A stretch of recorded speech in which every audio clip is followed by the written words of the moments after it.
42nd meeting of the Standing Committee on Environment and Sustainable Development. This is a public meeting. Reminder of headset safety for those in person. Bill C-241, an act to establish a national strategy respecting flood and drought forecasting, is undergoing clause-by-clause consideration today. I'd like to provide members of the committee with a few comments on how committees proceed with clause-by-clause consideration of a bill. Many of our committee members will be doing this for the first time today, so hopefully this will be helpful to everybody. This is an examination of all the clauses in the order in which they appear in the bill. I'll call each clause successively, and each clause is subject to debate and to a vote. If there are amendments to the clause in question, I'll recognize the member proposing it who can explain it. The amendment will then be open for debate. When no further members wish to intervene, the amendment will be voted on.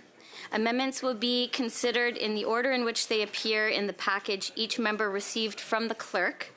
Amendments have been given a number in the top right corner to indicate which party submitted them. During debate on an amendment, members are permitted to move sub-amendments. In addition to having to be properly drafted in a legal sense, amendments must also be procedurally admissible. The chair may be called upon to rule amendments inadmissible if they go against the principle of the bill or beyond the scope of the bill, both of which were adopted by the House when it agreed to the bill at second reading, or if they offend the financial prerogative of the Crown. If you wish to eliminate a clause of the bill altogether, the proper course of action is to vote against that clause when the time comes, not to propose an amendment to delete it. Once every clause has been voted on, the committee will vote on the title and the bill itself, and an order to reprint the bill may be required if amendments are adopted, so that the House has a proper copy for use at report stage. Finally, the committee will have to order the chair to report the bill to the House. That report contains only the text of any adopted amendments as well as an indication of any deleted clauses. I thank the members for their attention and wish everyone a productive clause-by-clause consideration of Bill C-241.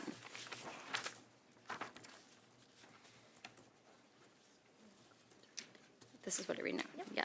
Pursuant to Standing Order 75-1, consideration of Clause 1, short title, and of the preamble are postponed. So I am now calling Clause 2. Shall Clause 2 carry? When you're ready, all those in favor? All those in favor to carry Clause 2, hands up so I can see clearly, please. And those opposed? That carries. We will now move to Clause 3.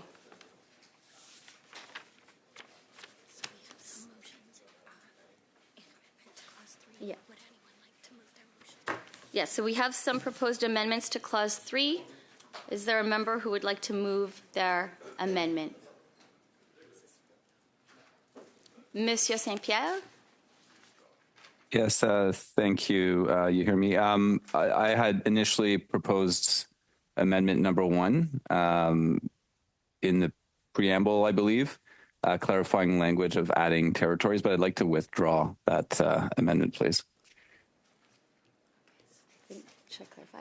Monsieur Saint-Pierre, we've paused the discussion on the preamble. We vote on that at the end. We're actually talking about Clause 3, Lib 3, and I think you're saying you do not wish to move that proposed amendment, correct? So just to clarify, that's Clause 3 on line 20? Yes, correct. Yeah, you're correct. So I would like to withdraw this amendment. Okay, thank you very much. Pardon? You're just asking why. Oh. Would you like to give the reason you're withdrawing, Mr. Saint-Pierre? Yeah, so I had initially proposed this amendment, but then realized that it was a little bit redundant because it's also in the Interpretation Act. So the Interpretation Act already includes the use of territories. So it was just sort of a little bit redundant or not necessarily necessary. Thank you very much. Mr. Grant. You've drawn it now? Yep. Yes, I would just let my amendment to clause 3.3b. I have a couple of amendments on there, but 3.3b, an assessment of the need for modeling that would and strike out identify properties and infrastructure at risk from floods, and replace that with support flood and drought forecasting. And D, add at the beginning of the paragraph, measures that the Government of Canada may take in response to the assessments referred to in paragraphs A to C, comma, including, and then the preparation of a proposal. And then just a correction at the end here. And at the end it says, and a system based on the federal provincial distributed model for the national, and it said hydrological service, it should be hydrometric program. What do you? Okay. Yeah.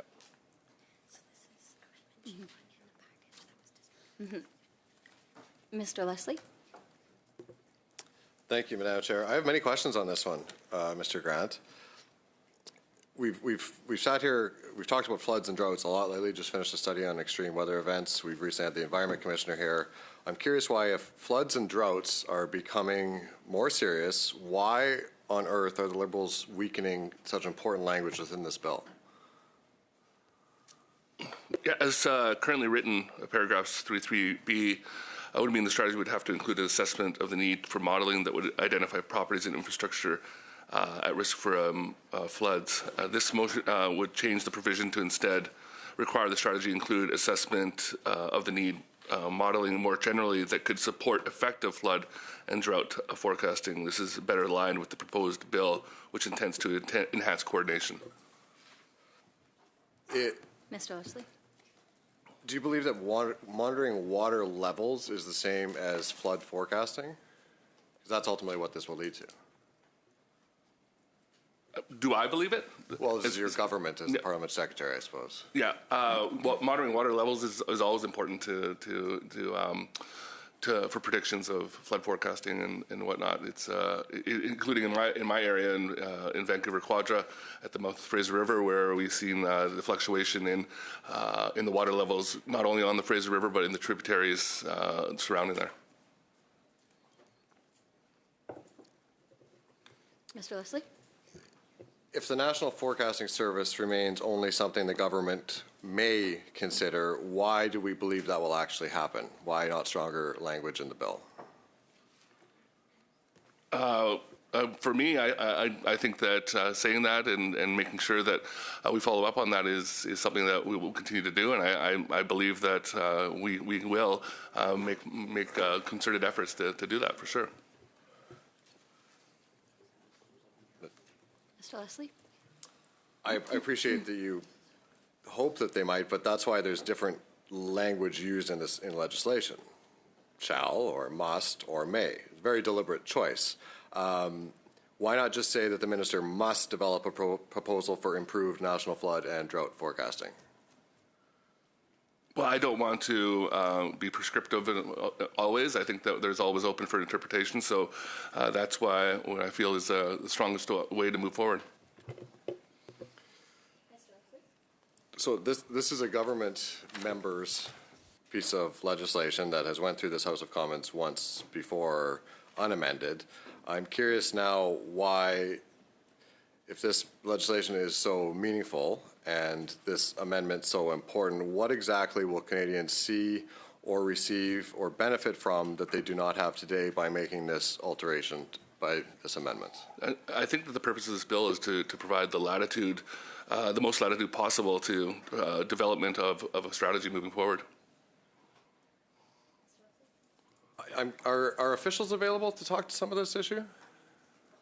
So, correct, yes. Could we have them come to the table? Yes.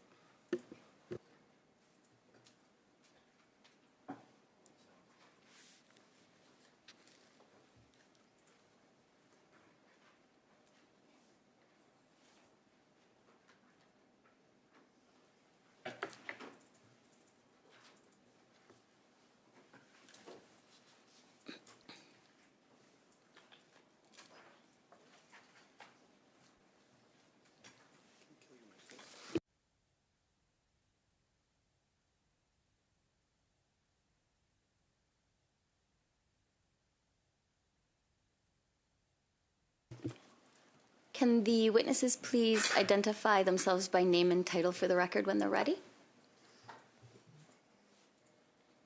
Bonjour, Madame la Présidente. My name is Stephanie Lane, and I'm the Executive Director of Legislative Governance at Environment and Climate Change Canada. Bonjour, Doris Fortin. Partnerships for the Meteorological Service of Canada. Merci. So how do we do this? Thank you, Madam Chair. Thank you for being here. I have a number of questions on this particular amendment. I'm wondering if you could confirm that the National Hydrometric Program is primarily a monitoring program, not a flood or drought forecasting service. The National Hydrometric Program is indeed a hydrometric monitoring program that's cost shared between the federal government, provinces, and territories. In addition to being responsible for monitoring water levels and flows, it makes data available to Canadians and those who use the data, other users. And it also, as part of being in the Meteorological Service of Canada, the National Hydrological Services have also developed modeling capabilities for water levels and flows. So yes, it's monitoring. If this amendment is simply pointing to a program that already exists rather than its initial intent in the legislation, why would the committee see this as a serious response to worsening floods and droughts? I will begin with the answer, and then if my colleague has something to add. So I believe, Madam Chair, that the member is speaking to the amendments proposed to 33D, which add that the measures, that the strategy must include measures the Government of Canada may take in response to the assessments referred to in A to C, including the preparation of a proposal. I think the intention of referring to the previous paragraphs was to reflect that the proposal referred to in paragraph D would take into account all of the assessments and the analysis that were done as part of the strategy in A to C, as well as to include a proposal for the establishment of a cooperative forecasting service. That was the answer? Okay. I'm going to go back to the difference between monitoring water levels and forecasting appropriately flooding. Would you agree that collecting river level data is not the same thing as producing a flood forecast? You are correct. Collecting data is one of the ingredients for doing the flood forecasting. So what would the National Hydrometric Program do today that would qualify as forecasting rather than monitoring? We have modeling that predicts water levels and flows, but perhaps if this can be helpful, the reason why we are proposing the last correction, as noted by the member previously, is that the National Hydrological Service, the entity, is not a federal provincial distributed model. It's a Government of Canada entity. What is federal and provincially distributed is the National Hydrometric Program. That is what we do in collaboration with provinces and territories. Okay, so it's in collaboration with, does it issue warnings to provinces and territories or Canadians? The responsibility for warning citizens of floods, it belongs to provinces and territories. So the National Hydrometric Program or the National Hydrological Services does not issue warning for flooding or droughts. Okay, so say we see a river gauge has the water level rising. What happens? How does that raw measurement get turned into something that those other jurisdictions that you say are responsible can actually do something with? So the water, the water level data at the gauge is shared with provinces and territories, and provincial and territorial, either emergency management organizations or flood forecasting agencies, are the ones that are responsible for taking that data and turning it into a warning or an alert for their constituents. It seems to me that this amendment is being presented as there's an existing federal program that's going to solve the forecasting gap. You just said it's shared with the provinces. Can you square that circle for me? I think what the text says is that Le livre dit qu'il y a un besoin de préparer une proposition pour le besoin d'un système, un système national et coopératif de prévision hydrologique et hydrique qui s'inspire du modèle décentralisé fédéral provincial du programme hydrométrique national. Question. Alors, quelles sont les obligations que le ministre aura et qu'est-ce que l'amendement cherche à modifier? Donc, G1.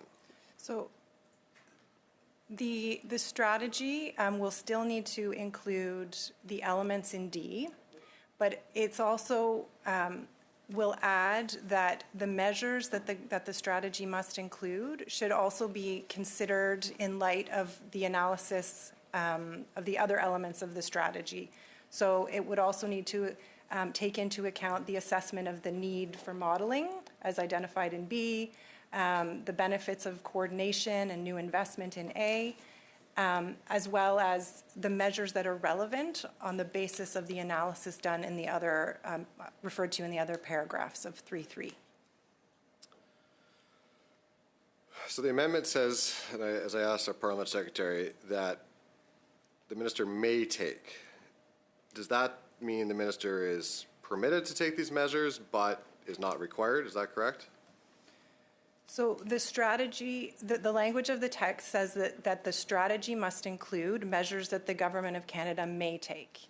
The strategy, as framed, would not direct the minister to do certain things, or the government to do certain things. So the amendment lets the government more or less study, potentially, maybe, may take some steps, but it doesn't actually force them to do anything. Hence why I said the word neuter early on. This really relieves the minister's department and this service of any real obligation, correct? I would say that the language of D ensures that whatever measures are identified in paragraphs A, B, and C, that the strategy must include those things. As noted at various points, responsibility for flood and drought forecasting is shared with provinces and territories and principally lies with provinces and territories. Based on the fact that the strategy, that the government has 2 years to develop the strategy, the language of may, I think, is appropriate given that it's unclear what the strategy will uncover as it's being developed. Does this legislation, particularly with this amendment, should it be passed, create a single national standard for flood forecasting or drought forecasting? Or does it require, as you said, because of the collaboration with provinces, any federal data to be integrated with provincial forecasting?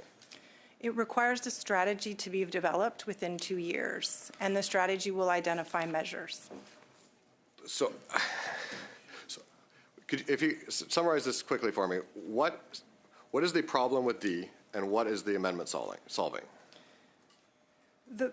Well, there were 2 problems. I think my colleague has identified the fact that the reference to the National Hydrological Service is likely an error because the National Hydrological Service is an entity within the Meteorological Service of Canada, so it's like a part of a federal department. And so where it says federal provincial distributed model, the correct reference to the federal provincial distributed model is the National Hydrometric Program. The additional element at the beginning of D includes the idea that there is a bunch of assessments and a bunch of analysis that will be undertaken as part of this collaborative development of the national strategy, and that should be considered when the strategy identifies which measures the Government of Canada should take as a result of the strategy. Will any mayors or farmers or provincial emergency response directors be any further ahead thanks to this legislation as amended?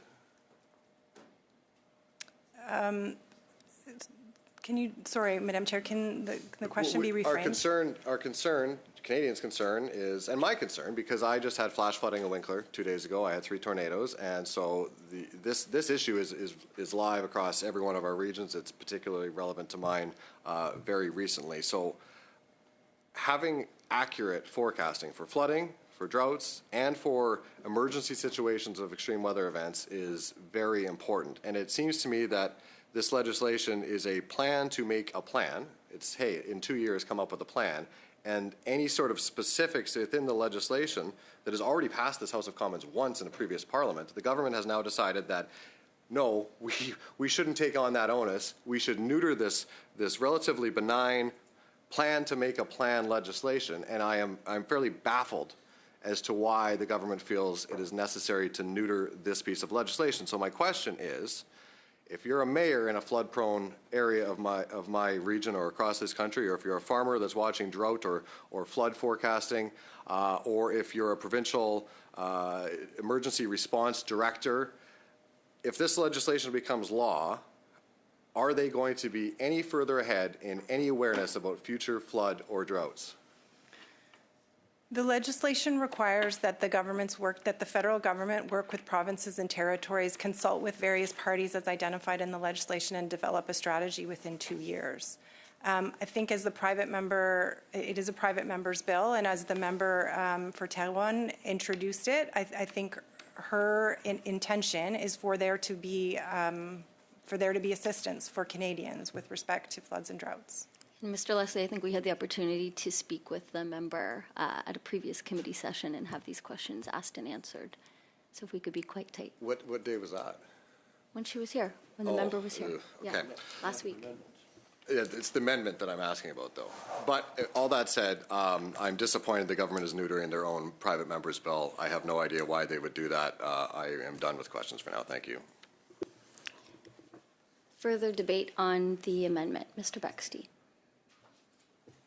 I guess, while officials are here, right, some more clarity, right? So along the lines of my colleagues' questions, that measuring hydrometric activities are a point in time, which is the present. And converting that into a forecast is projecting into the future. And it's the future that we're concerned about in this exercise, that, what might happen down the road.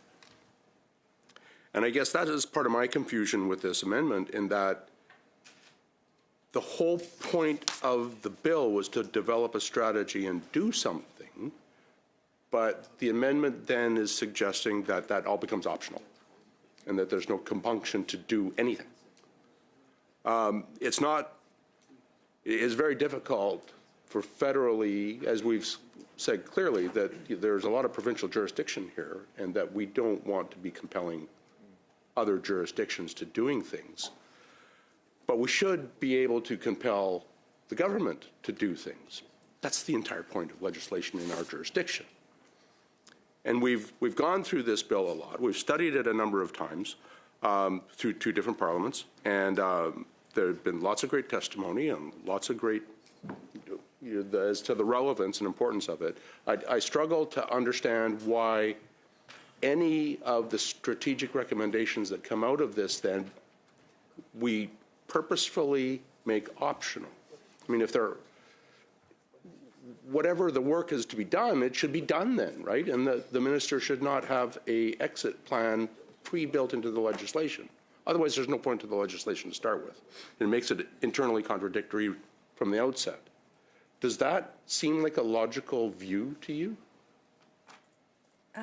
If I may, D, as introduced, required the government to prepare a proposal for the establishment of a cooperative forecasting service. That was the extent of what D required. What was added in the amendments proposed in G1 was a reflection that the preparation of a proposal for the establishment of a forecasting service was just one of the elements and one of the measures that the government may want to include in its strategy. So I rather than being exhaustive and only being about this one measure, it includes other elements that weren't previously explicitly required by the strategy. But are these elements then fundamental to the strategy or to the development of a strategy? The way in which D has been crafted is to ensure that whatever is identified through the course of the development of the strategy can be included as measures in the final strategy as things the government should do. Any national or federal strategy cannot compel provincial governments to take specific actions. It cannot require certain things, a national strategy. So what D does is ensures that while the analysis and the assessment and the cooperative work is being done to develop the strategy, that it will also include, as a result, the measures that need to be in the strategy. I would add that there is a requirement after the strategy is developed and tabled in Parliament for there to be a report after 5 years tabled in Parliament that speaks to the effectiveness of the strategy. You said you're... Pardon me? Further debate? You'd like to continue? Go ahead. Continue, please. So you said a few times should or must be included in the strategy, but yet we're suggesting that it's, with this amendment, that it all be optional. So the title at 3.3, it includes the strategy must provide for, and it includes the language of measures. I think the framing of the amendment in paragraph D was to ensure that it reflected the assessments done in paragraphs A to C.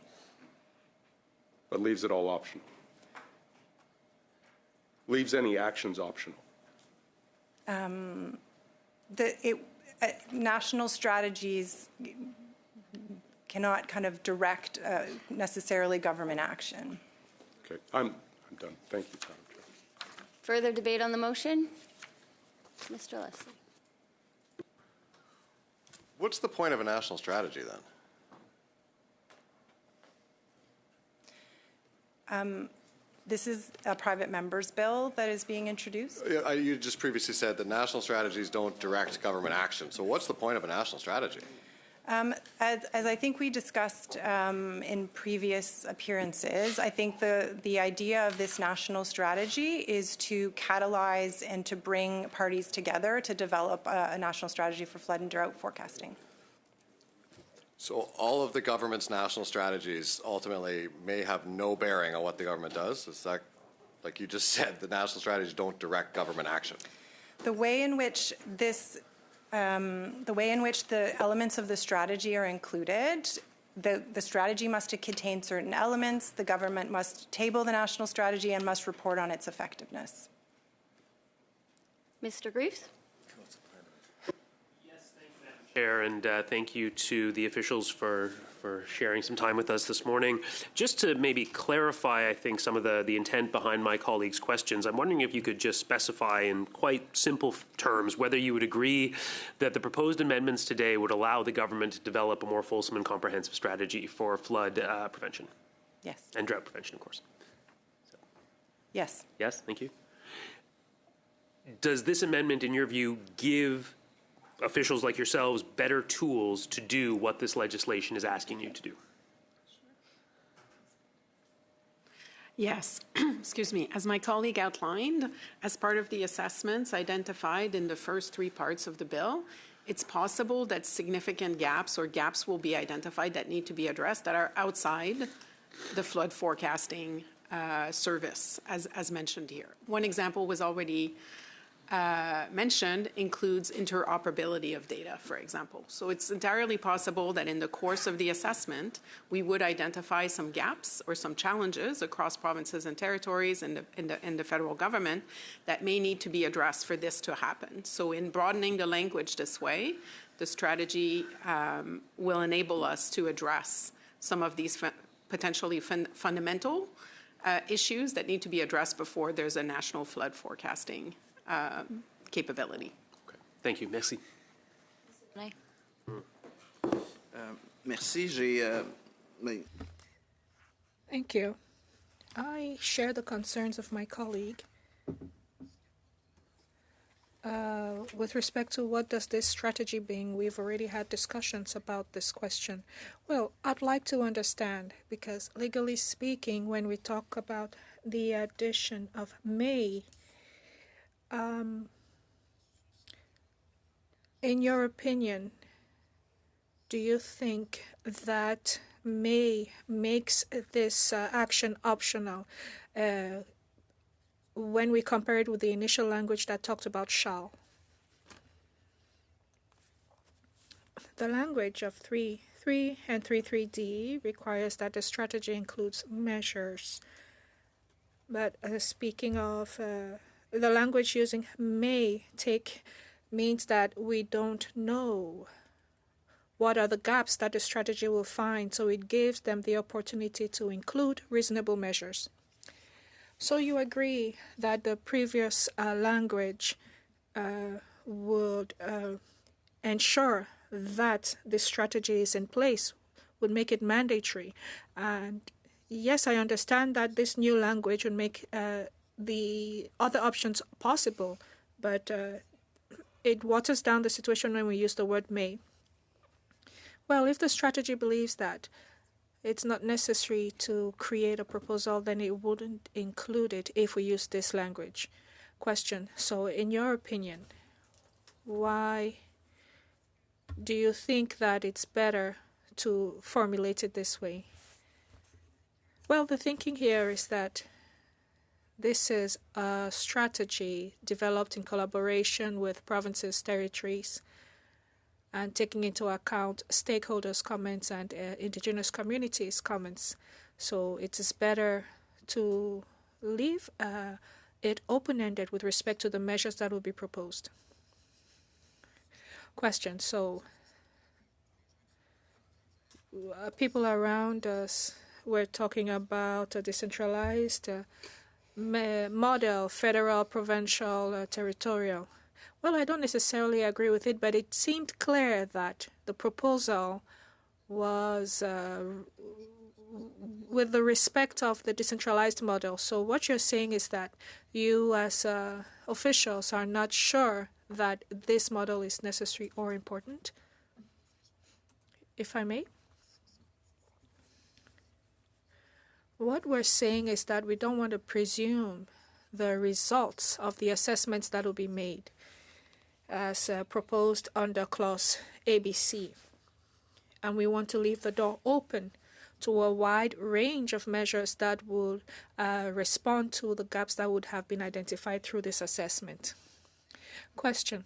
So we're talking about the development of a proposal aiming at or targeting. So here we're talking about the development of a proposal. So I have a hard time understanding why we wouldn't simply go forward with a proposal. It seems like a minimum level requirement. I have to admit that I'm a bit surprised. As my colleague mentioned, the thinking here is to go more general so as to address identified gaps, and we still propose the development of this proposal, but the gaps identified will see whether the strategy should be implemented in this way. Well, I think that the goal of a national strategy is to identify the strengths and weaknesses of each province and each organization that would take part in this national strategy.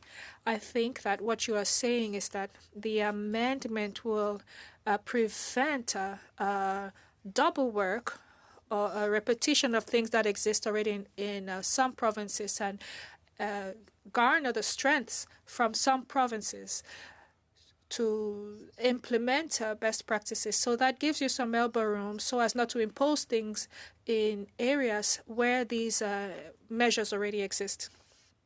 Is that right? Answer, you are right.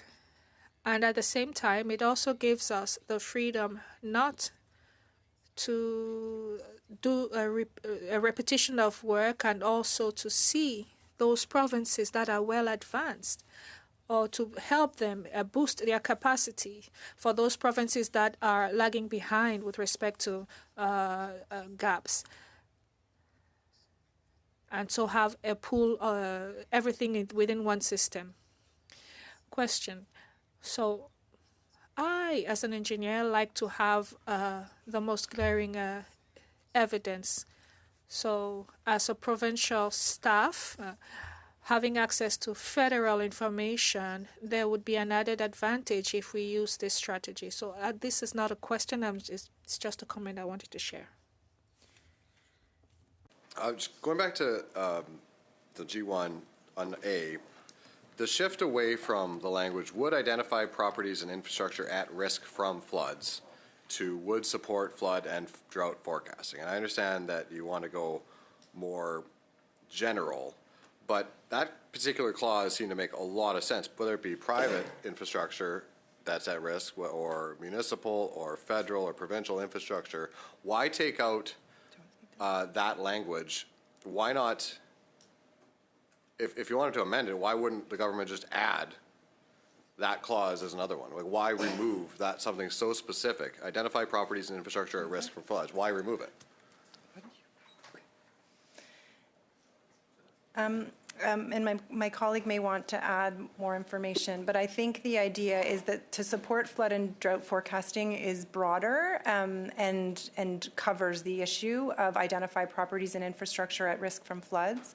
And I believe it's this committee that has heard information about the actions that the government is already taking with respect to identifying properties and infrastructure at risk from floods. And so it's just to ensure that that it captures a broader set of activities. Again, I would go back to why you couldn't just add the language of would support flood and drought forecasting. That would be your cover-all. If you wanted broadness in the legislation, you could leave the specifics that the member that tabled the bill intended to have in here and add something more general that would allow you to do that. And we have, in fact, recently talked about this. We had the Environment Commissioner come in here to talk about his report, and we saw that public safety has blown $11.5 million on stale data that can't be updated on a website that isn't functioning. So, yeah, we have seen what the government's actions are, and they're frankly terrible.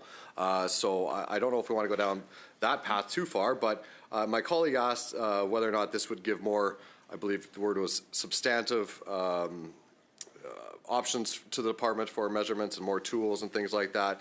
My question is this. This legislation, in its original form, without the gutting that the Liberals are doing now, passed the House of Commons, died on the order paper once the government prorogued almost a year, well, 18 months ago or more now. If this is going to be so helpful and it's such a wise idea, the government would have had, you know, if they started then, at the time it passed the House, even though it didn't actually become law, if the government thought it was such a good idea, why didn't the minister and the department take action and just undertake what's in this bill anyways? The strategy, for the 2-year strategy, it'd be almost done by now. So I think last time we were here, we spoke to kind of provided evidence. Today we're here to speak to sort of the clause by clause and the amendments being proposed. So as B indicates, I think the goal of B is to provide a broader assessment. The question as to whether or not it could be added to another thing is not a question that I can necessarily speak to, but the intent behind it is to ensure that that the assessment is aligned with the purposes of the bill and can include the measures that are necessary. Mr. Wattor?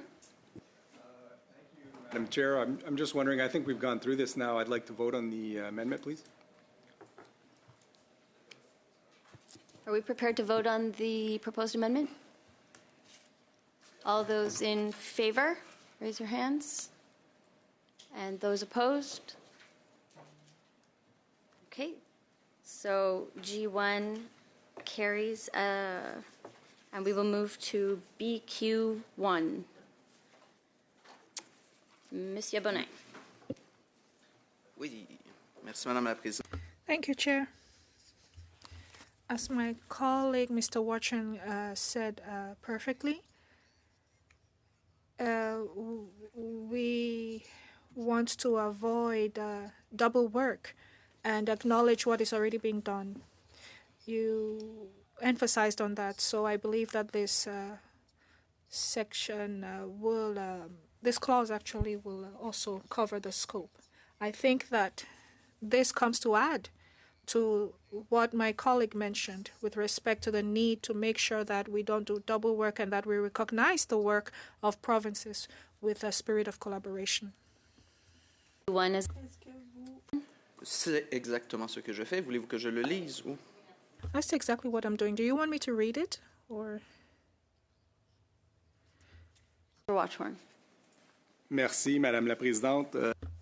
Thank you, Chair. I read this amendment.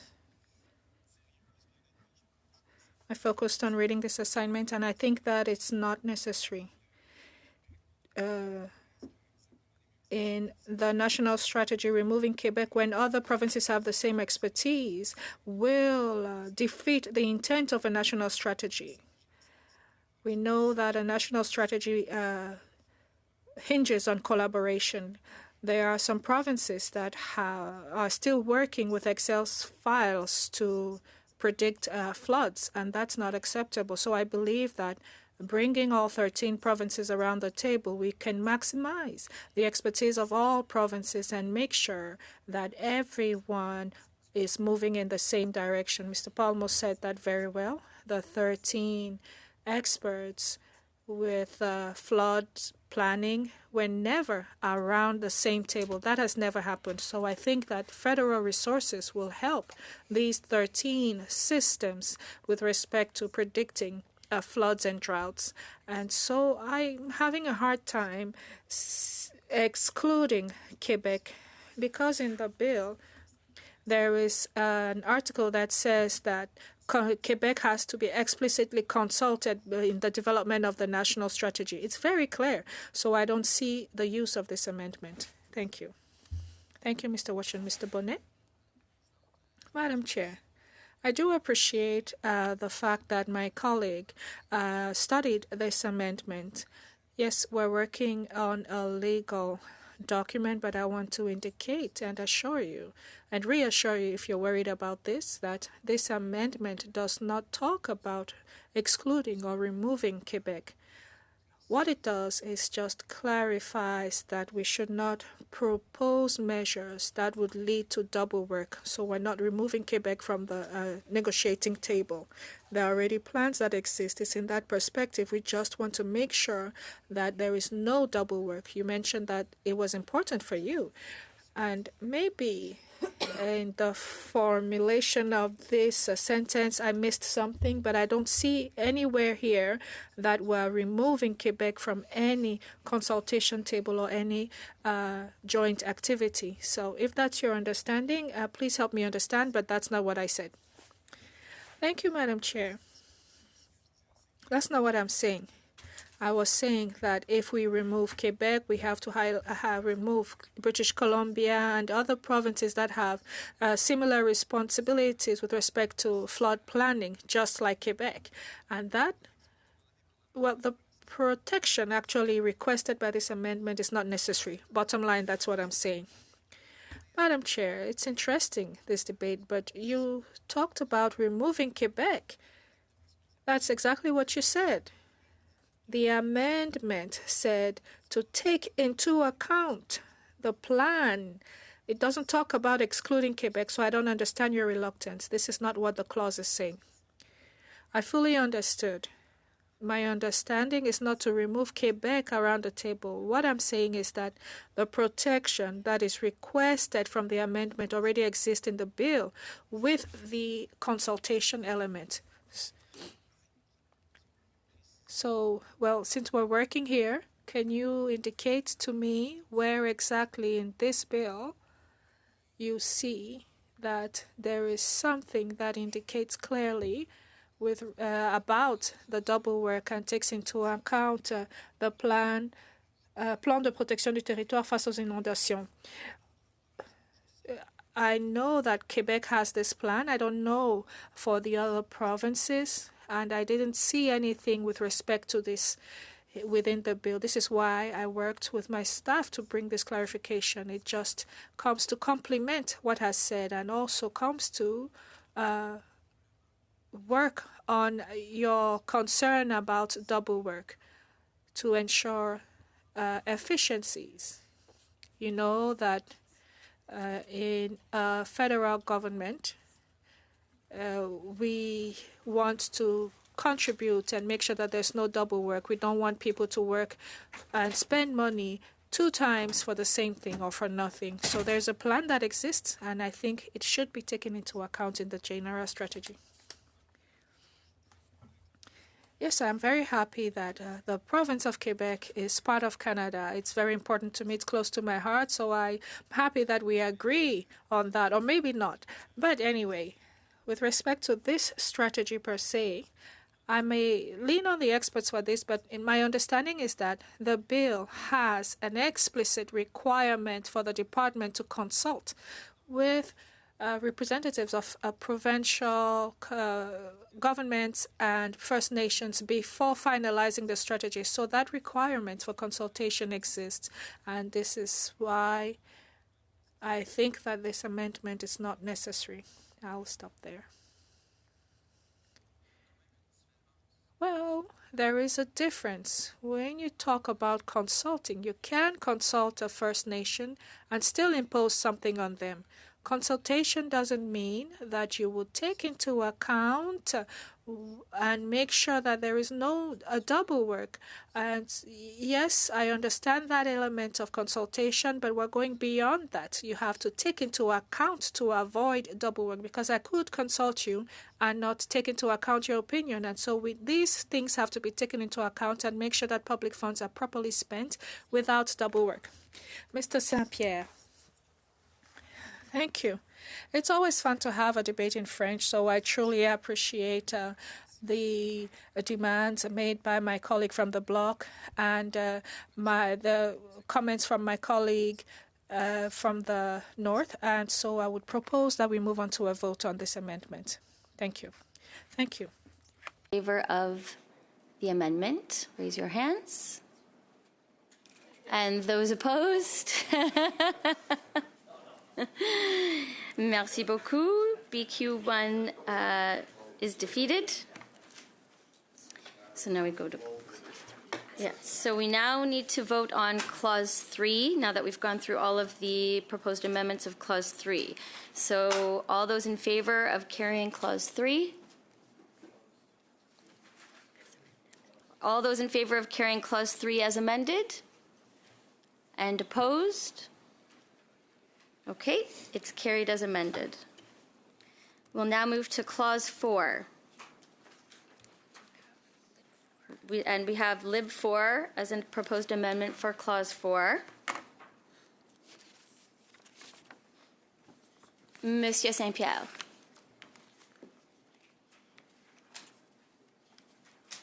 Hi, sorry, can you provide clarity on this clause? Which amendment we're at exactly? Mm-hmm. The reference number is 138-56211. This is yours, Monsieur Saint-Pierre.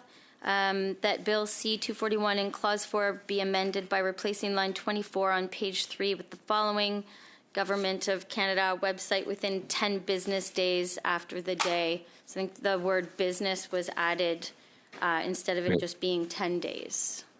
Yeah, thank you. So this amendment, it's just trying to be specific. So I was referring to days, and I thought business days would be a little bit more appropriate. I know the Interpretation Act covers Sundays, but doesn't necessarily consider Saturdays. I thought it'd be a little bit more precise to say business days, because, you know, should this fall a few days before Christmas, we know with holidays that it might be challenging to get that in time. So I just want to be very specific in terms of the days. I know it's a very minor amendment, but I thought I would be specific on that. Thank you. Merci, Monsieur Saint-Pierre. All those in favor of Lib 4 amendment? And those opposed? Okay, Lib 4 carries. So now shall Clause 4 carry as amended? All those in favor?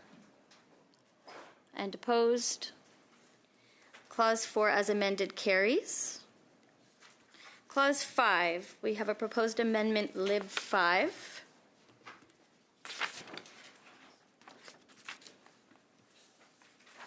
Yeah, Speaker. Mrs. Chair, this is also with reference to business days, I believe. Is this reference 13856212? Correct. Yeah, so the rationale would be similar to the one I used previously. Thank you, Monsieur Saint-Pierre. All those in favor of Lib 5? And those opposed? Thank you. Lib 5 carries.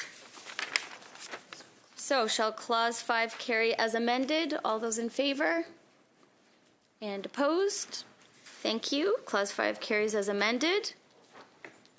Now we move to the short title. Shall the short title carry? All those in favor, sorry.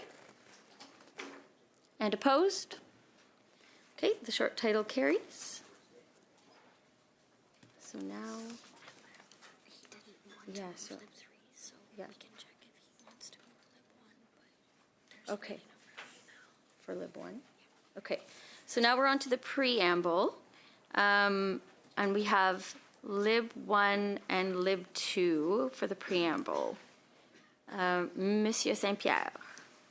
Yeah, thank you for giving me the moment. So I had previously withdrawn my amendment that was not in the preamble, so I'd also like to withdraw my amendment that is in the preamble. So this is a request to withdraw.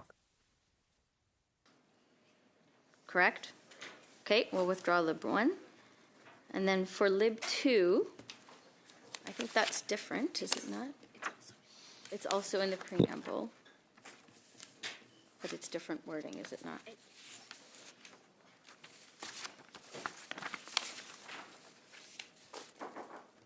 With the United States, yeah. Yeah. Monsieur Saint-Pierre, what about Lib 2? Yeah, I'm happy to speak to this. So I think the original wording mentioned just the United States, and I thought it'd be a little bit clearer if we included the full United States of America. When I look at other legislation such as CETA, like the Canada-European Union Comprehensive Economic and Trade Agreement, that act could also refer to the European Union just as the EU, but refers to the full pronunciation of the European Union. So I thought it'd be just a little bit clearer to pronounce United States of America. So again, very minor amendment.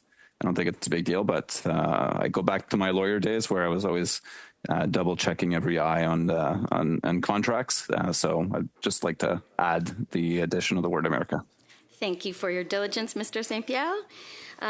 All those in favor of Lib 2? And those opposed? Thank you. Lib 2 carries. So, shall the preamble carry? All those in favor? As amended. Thank you. Those opposed? The preamble carries as amended. Shall the title carry? All those in favor? And opposed? The title carries. So now, shall the bill as amended carry? All those in favor? And opposed?